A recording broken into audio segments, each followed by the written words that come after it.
Yeah, thank you, ladies and gentlemen. My name is Victor Obasuyi.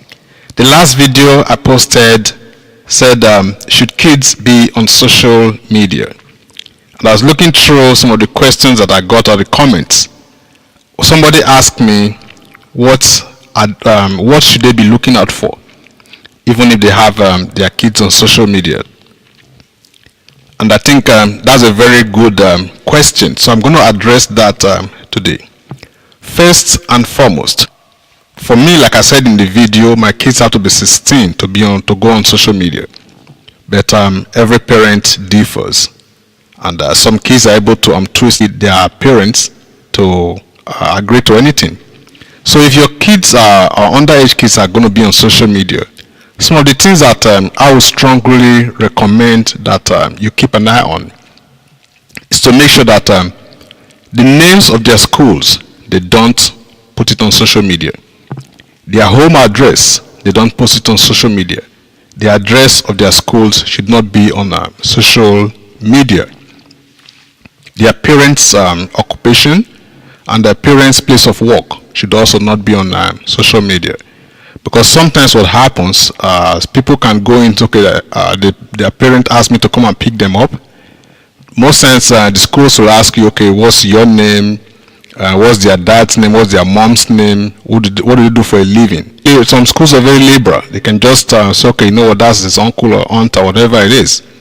So you don't want your kids putting all that information on social media. Then also, you don't want kids posting pictures of themselves, especially compromising pictures that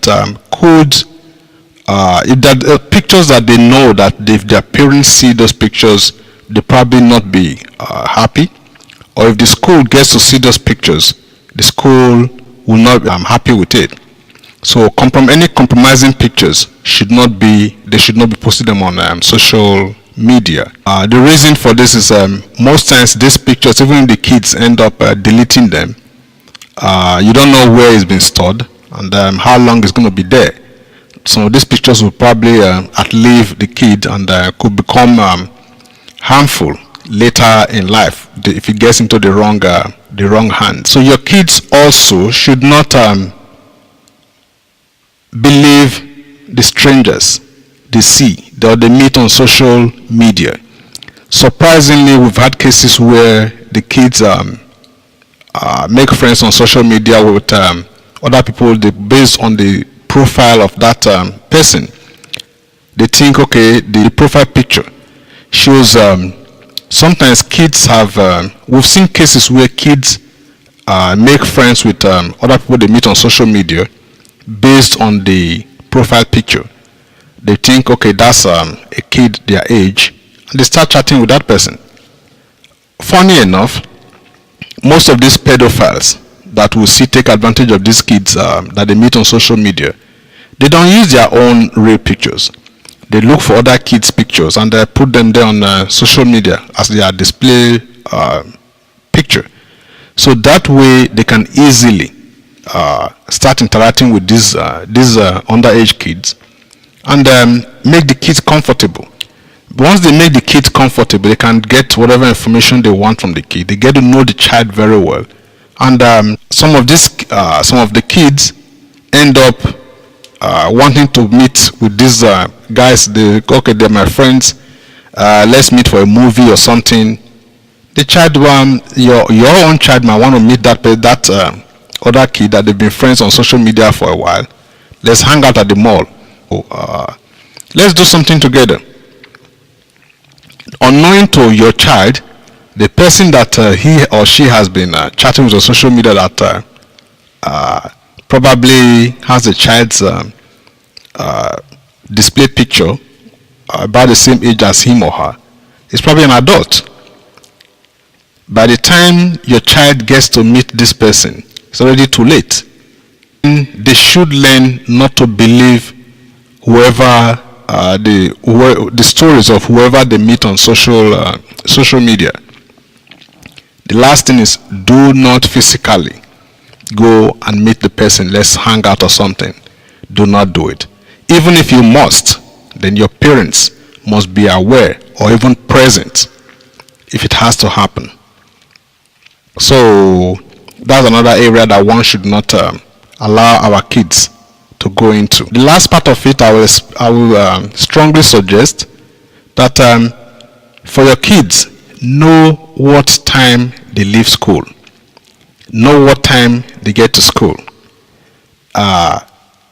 If they know that you are monitoring their time, then chances of them probably escaping from school to go hang out with these guys is very slim. There are times when your child will probably close from school at 3, and you know it takes the child 30 minutes by bus to get home. This is mostly common with kids that takes the bus to get home, and or the ones that have to walk home. If it takes the child 30 minutes to walk home, then by 30 minutes exactly, plus or minus 5, the child should be home.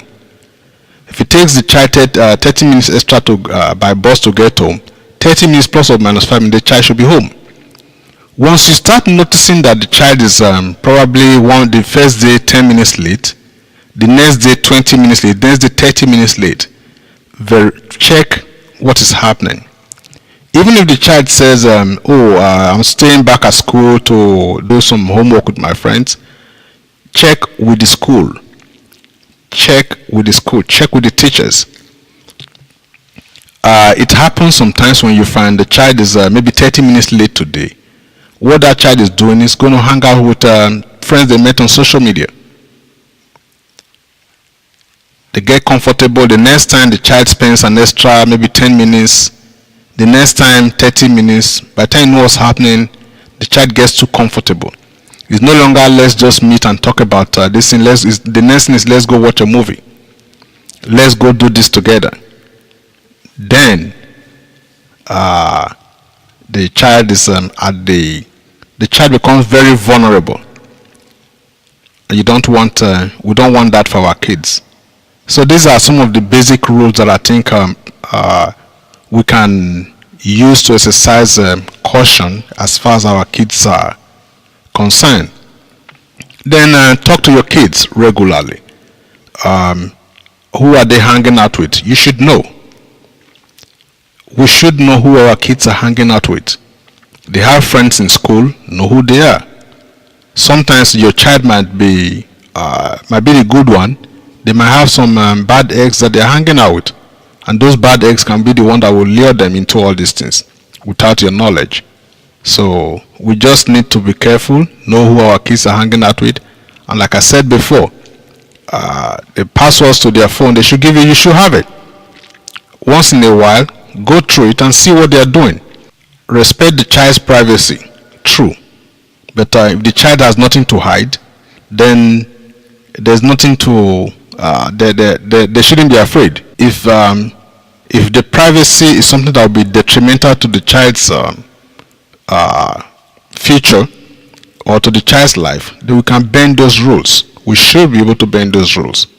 As parents, it's our responsibility to make sure that our kids turn out right, and we should do everything possible to make sure they turn out right. When the time comes for them to be on social media and do whatever they like, then at least they are matured enough to make decisions. At this point, we don't want anybody taking advantage of our kids. So these are some of the basic rules that I think will help us ensure that our kids, if they have to be on social media, conduct themselves properly. So thank you, ladies and gentlemen. Again, my name is Victor Obasuyi. I look forward to seeing you guys next week. If you have comments, leave them for me in the comment section. If you are yet to subscribe to the channel, please do so. If you think you like what you heard, give the video a thumbs up and share the video. Other than that, we appreciate you guys, and I'll see you next week. Thank you.